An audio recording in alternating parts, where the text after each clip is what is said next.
All right, hello folks. Appreciate you showing up. My name's Keith, and I do Playfield restorations and full pinball restorations, and I've been doing this about 23 years now. It's nice to see you all here. Some faces I recognize, some I don't, but nevertheless, it's nice that you all showed up. What we're going to talk about in particular Playfield restoration, and we're going to get into the nitty-gritty, particularly of color matching. In the past, I haven't discussed color matching often enough, and that seems to be the most mystical part of Playfield restoration. So we're going to get into that a little bit.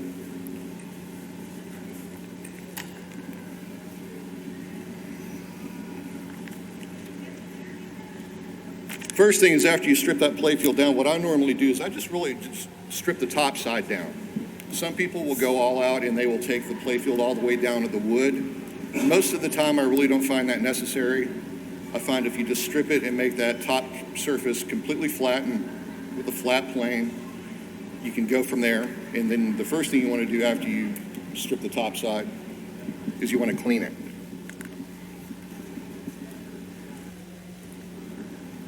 Now we're going to take this Bally high-low ace as a prime example. This thing was really, really rough, and I figured for the sake of the presentation that it would be a good candidate to go over how it's actually cleaned. There will be other playfields involved in this presentation that I'm putting on, but right now we're going to talk about cleaning. By the way, I've never seen a high-low ace that was really sweet until I got done with that one. That was the first one. This is what I personally use. I'm pretty sure, unless somebody can correct me, I'm pretty sure that this is the same thing as naphtha. I buy it from my paint and body shop to clean the playfields. And whenever they're particularly rough, I will actually get after it with Scotch-Brite. Otherwise, if they're not terrible, if they just have the normal rubber buildup and things like that, I'll get after it with a microfiber rag and a lot of naphtha, and then a dry microfiber to wipe it off clean. And that's the first step of cleaning. This is an example of me using a Scotch-Brite pad on this playfield. To the uninitiated, it sounds completely insane, but those playfields tend to be a little bit tougher than we think they are, and besides, this thing is going in for restoration anyway. If you manage to damage the graphics a little bit, you're really not going to hurt much, because the whole point of this is restoring the game anyway. As far as shooter lanes goes, what I've noticed, particularly in my work, is attention on shooter lanes. And I've tried to do a better job on shooter lanes as time goes on. And the way I do that is, you can pretty much see right there, whenever you have a really rotten shooter lane like what is on this high-low ace, I start off with 80 grit. And I roll it up just like you see there, and I move it back and forth just like you would expect. After I'm done with the 80 grit, that'll get rid of a lot of it. Then I move on to, I move on to 220. And after the 220 has done its job to a satisfactory level, I'll go to 320 after that. And then I'll do it until that shooter lane looks really nice. Sometimes the shooter lane still doesn't look good, and I think we've all seen that even after we've sanded it to smithereens. Well, at that point, later on, we're going to do a little bit of wood touch-up and make it look nicer.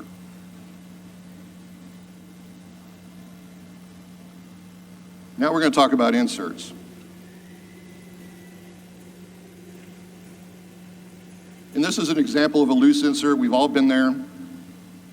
And that insert in particular, too, I remember that particular one being very cupped. So we're going to fix all that. First thing we're going to do is pop it out.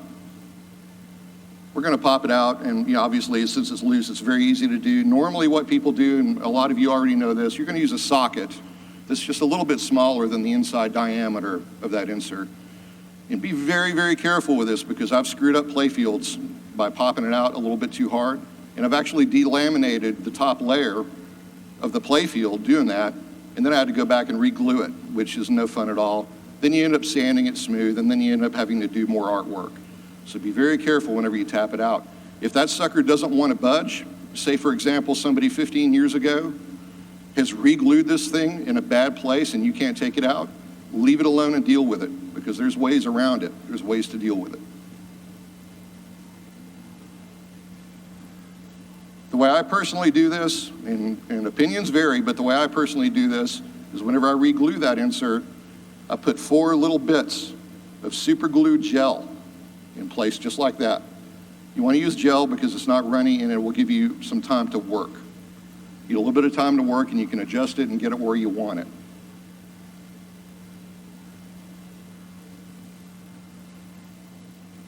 And this is often how you want to level an insert. Whenever you first stick it in there and the glue is still wet, put some pressure up underneath it with your pinky and just roll that socket or whatever kind of flat piece of material of any sort you have, and roll that piece of flat material across it with pressure up.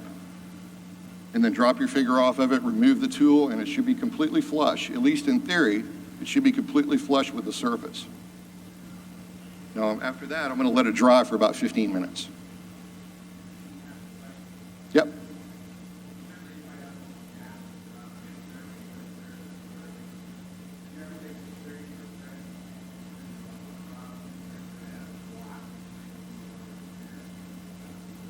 No, but I'll show you what I do.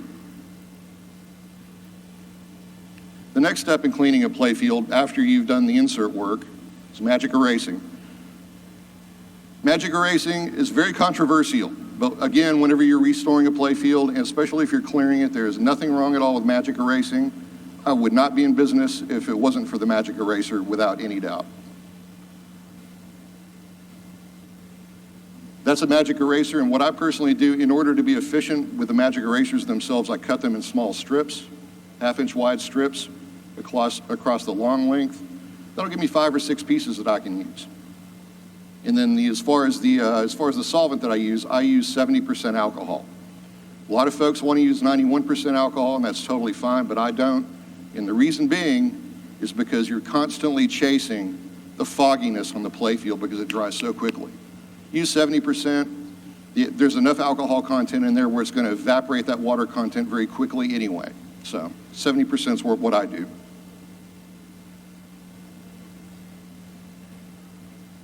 That's what he looks like cleaned up. I always like that rabbit.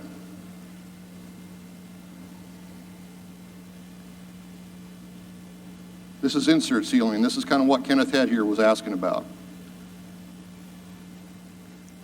This is what I use to seal the circumference of inserts. Whenever they've shrunken and they've just gotten too small and you have a big gap around there. If you were to clear it in that state, you're going to have terrible chasms around every one of your inserts. And the way you're going to avoid that and get that super smooth glass-like playfield is this is the first step.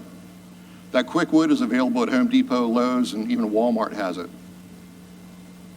And it's an epoxy, so what I do is I slice it like a slice and bake cookie, just a little bit, just a tiny bit, maybe 1/4 inch.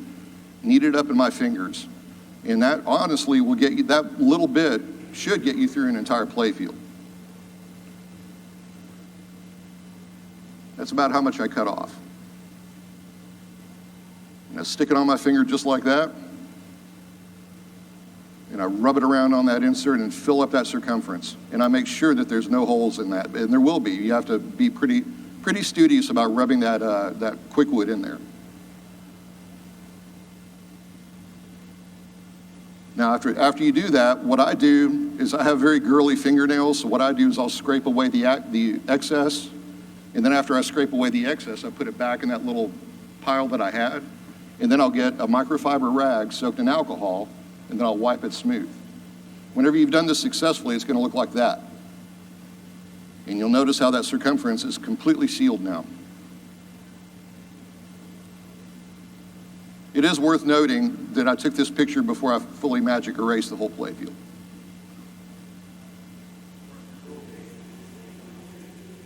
What's that? Oh, yeah.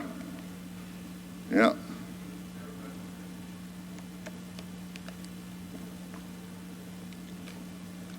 Delineation, just simply, at least for the sake of our conversation, delineation is just doing line work. It's doing black line work, particularly on older games. And I use a variety of architectural tools to do delineations. Whenever you have really bad paint loss, I use straight edges, and I have a whole selection of circle templates. I've got like 4 of them. And those circle templates are not always perfectly accurate, but they come close enough to where you can fudge it a little bit and be totally fine.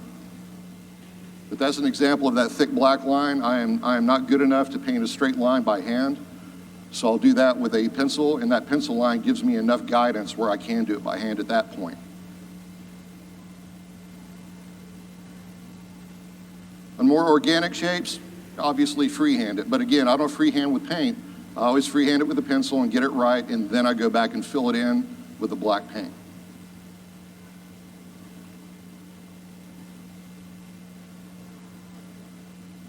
That's another example. On the right side of his mustache, that's another place where I did it. But after you get the big places done, it starts becoming really fun to fill in all that black. And after 30, 40 minutes, 2-3 hours, it starts looking really good, and you start getting excited about the progress, and it's really cool.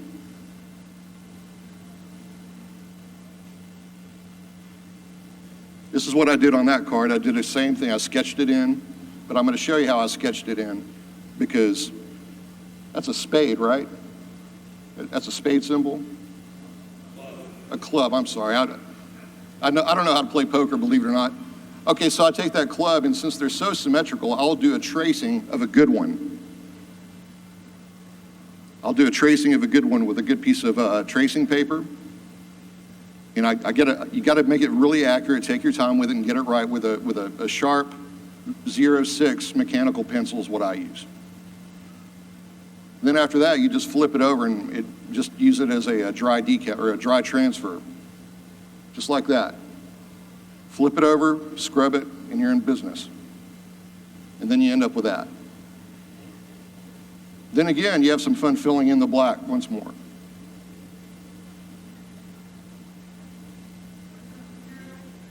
Tracing paper. No.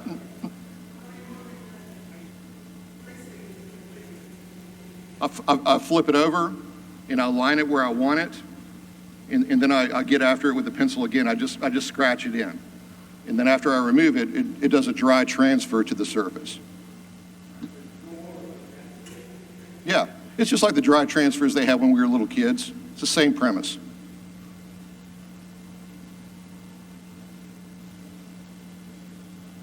And that's what it looks like after you fill it in. So now we're starting to get somewhere.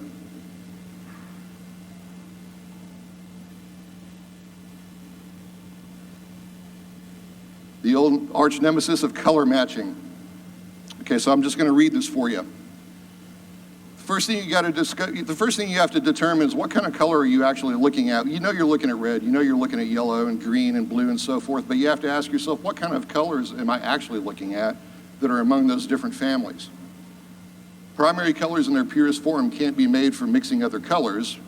They can, however, often be modified to suit your needs. It's advisable to buy a variety of primary colors to make matching secondary and tertiary colors easier. Whenever you're looking at a red, you gotta ask yourself, is it a cherry red, a fire engine red, or a burnt orange red? Because if we can see properly, we all know there's big differences in these colors. Same thing with blue, same thing with yellow. Is it a warm sunflower, almost an orange? Or is it like a canary where there's a lot of white added to it? It's got that canary yellow effect. Or is it a bright lemon? Whenever you buy your paints, you want to buy as many paints of that particular family as you can. You want to buy all the reds you can find, all the blues you can find, and particularly violet, purple, and plums. Violet, purple, and plums are easily the most difficult to match there is outside of metallics. So buy as many as you can. The paints that I use are pretty affordable, and I'm going to show you what those are here in a minute. This is how your color wheel works if some of us don't remember. We see how the red blends into the blue, creates purple, but again, that's in theory. You have to play with purple. In the blue and the yellow, technically it's green, but often you will find that you'll have to add other colors to make that pure green actually happen. And the same thing with the yellow and the red. The yellow and the red are probably the easiest to mix and get right.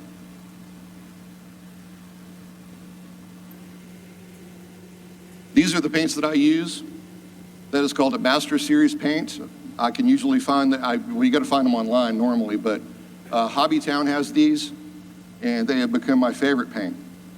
The paint next to it is a Model Master Acryl, which was my previous favorite paint.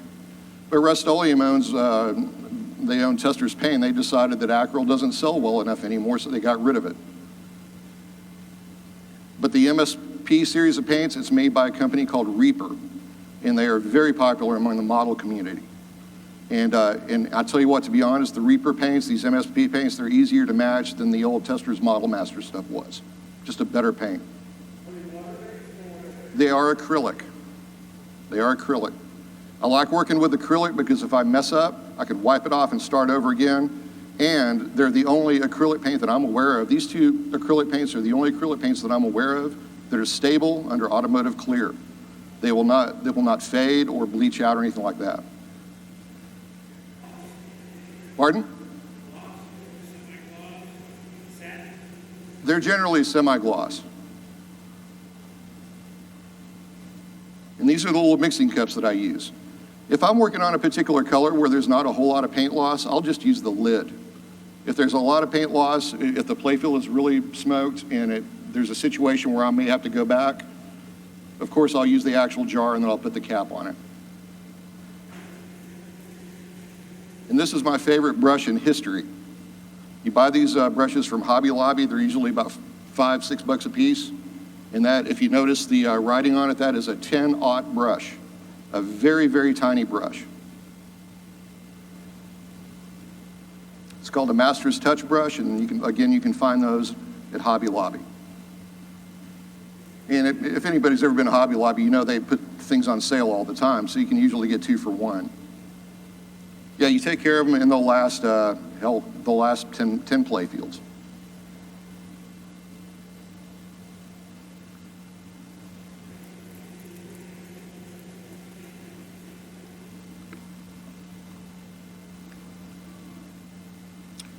So when it comes to actually matching the color, what I do is I do something like this. If you look very closely at about that 330 position from that circle, you'll see 2 touch-up marks. You'll see 2 touch-up marks. One's a little bit lighter than the other, and they're right next to each other in parallel. Do y'all see that? This is how you start nailing it down. In that particular case, what I would do is I would add just a little bit of a darker blue, until I thought I was getting very close to it. And probably what I did there is, chances are I wasn't even happy with that second blue on the right, so I probably added another touch of dark blue to get it dead on. Yeah.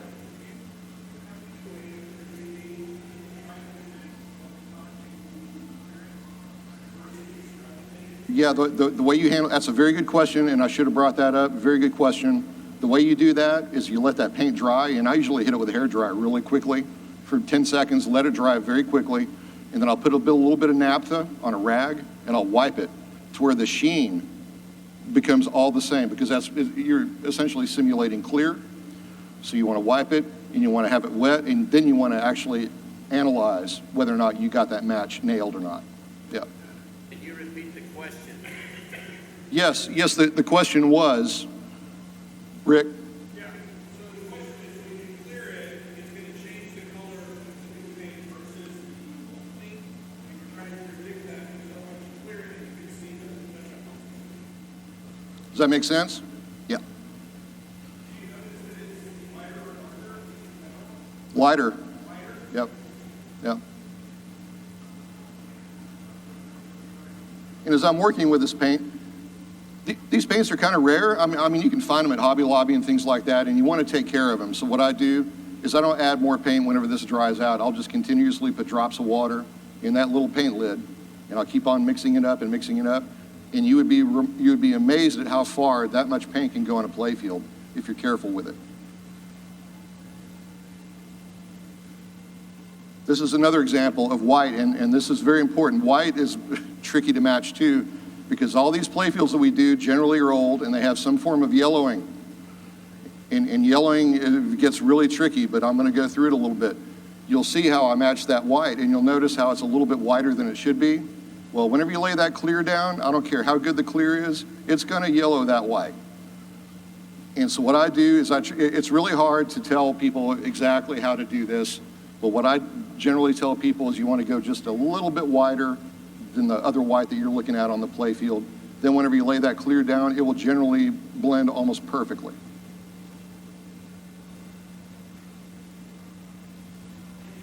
There's been a few playfields where I matched the color exactly, and then I clear coated that playfield, and my whites were way too yellow. And so I learned how to go up a grade on the brightness, and then it leveled out whenever I cleared it.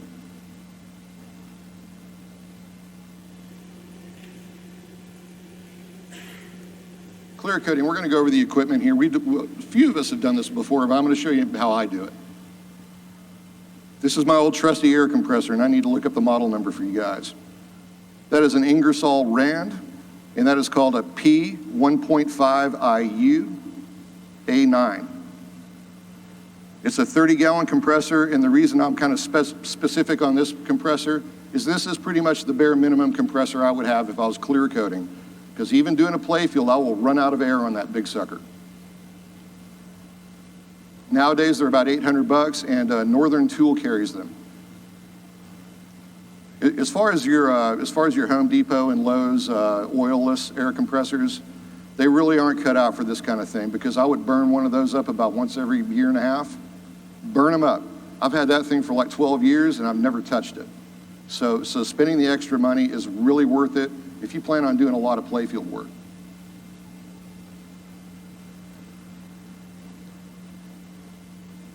And that's my touch-up gun, and I buy these things from Harbor Freight because we are not painting Ferraris, we are painting playfields, and they work just fine for that. That blue device on the bottom, it's an air oil filter. They're $4 or $5 a piece, and I change them out every time that I do a playfield.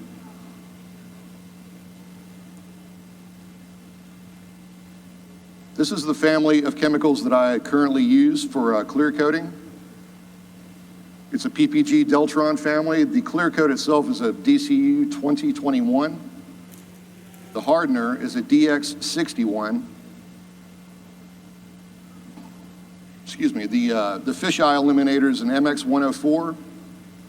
And I always use a slow dry reducer. And the reason I want a slow reducer is I want to give that playfield plenty of time to level out and be liquid for as long as it takes for it to level out and be super smooth without orange peel. I've done a couple playfields here and there. Every once in a while it happens with the best of intentions where I'll get terrible orange peel, and then I'll be sanding until the cows come home, getting rid of that stuff, and then I have to clear it all over again. So you want to do everything you can to avoid that. Slow reducer for me.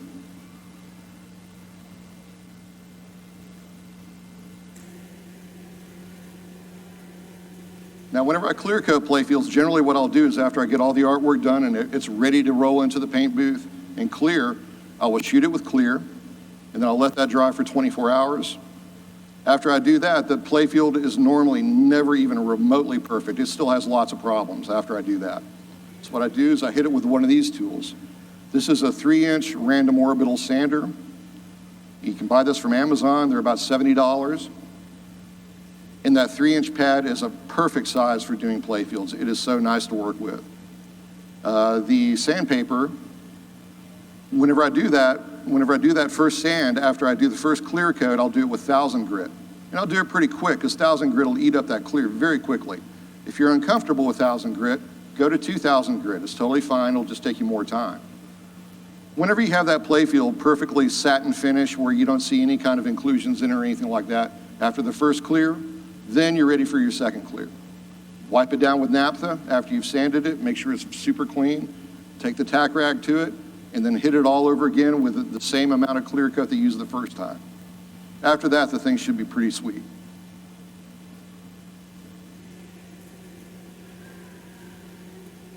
These are the sanding discs I use. Again, these are from Amazon as well. I love these things, and you will burn through them so fast, you will go through 30 of these doing one playfield, but that's okay. You can buy a box of these for like $10. They're very cheap. Now we're going to get into insert filling. What I've done here is I've mixed just the bare minimum of a ratio that I could get registered on the cup. Mix it up, and I have my little, what would you call it? Yeah, an eyedropper. You can get those eyedroppers at Hobby Lobby. They have them there. So with the playfield completely level, I'm going to get in there, and after the playfield dries quite a bit, after it flashes, I'm going to get in there with an eyedropper, and I'm going to start filling those inserts. And that's generally what they look like after I fill them up.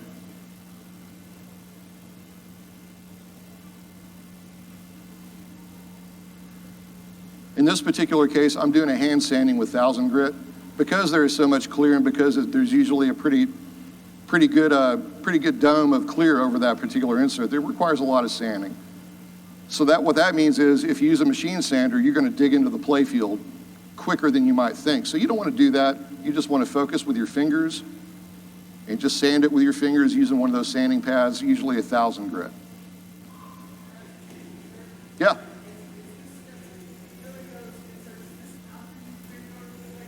After I've clear coated it the first time. Yep.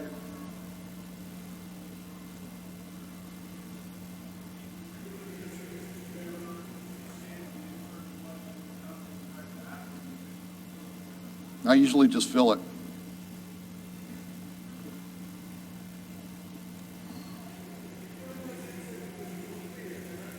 I'm sorry? Yes, correct. No, it's this right there. Yeah, I'm just mixing it to the same ratio in as small of an amount as I can.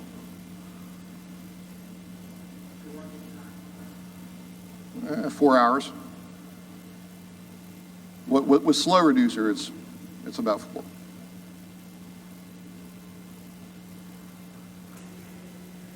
So after I've filled the insert and I've sanded the playfield and everything's hunky-dory and I'm ready for my final clear coat, this, in theory, is what it should look like. And this is where that quick wood comes in. Look how perfect that quick wood came out around the insert. That quick wood is great stuff.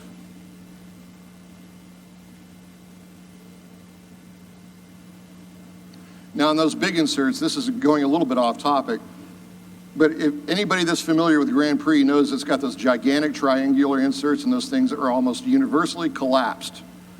Well, what I did is I did a little experiment, and it actually worked out pretty well. So I cut out a chunk of wood on my bandsaw, a little bit smaller, and I heated that sucker up in a triangle, and then I pushed it in, and it made it a lot flatter where I could actually work with it now. It worked out very nicely. Then after that, I took the top side because there is still some waviness in it. After that, I took that insert and I put it on my flatbed sander, and I just sanded the top of it, and everything was super perfect after that. Pop it back in, seal the insert, off you go.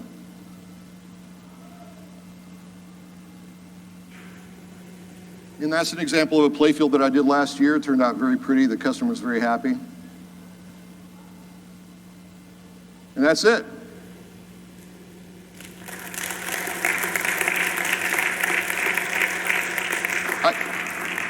I made this presentation for last year, so forgive the year. I couldn't make it last year. I appreciate y'all showing up and being here. It means a lot. Thank you.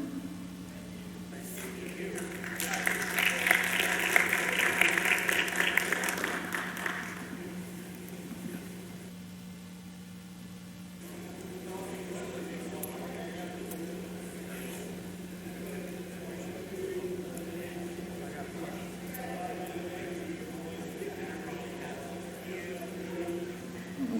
6 days. Yeah. If they're shot, if they're really rough, yeah. Yeah. 'em.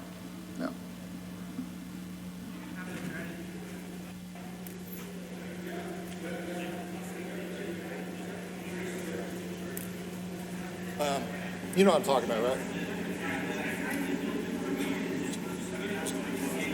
Sometimes you have to be really careful with Mylar, obviously.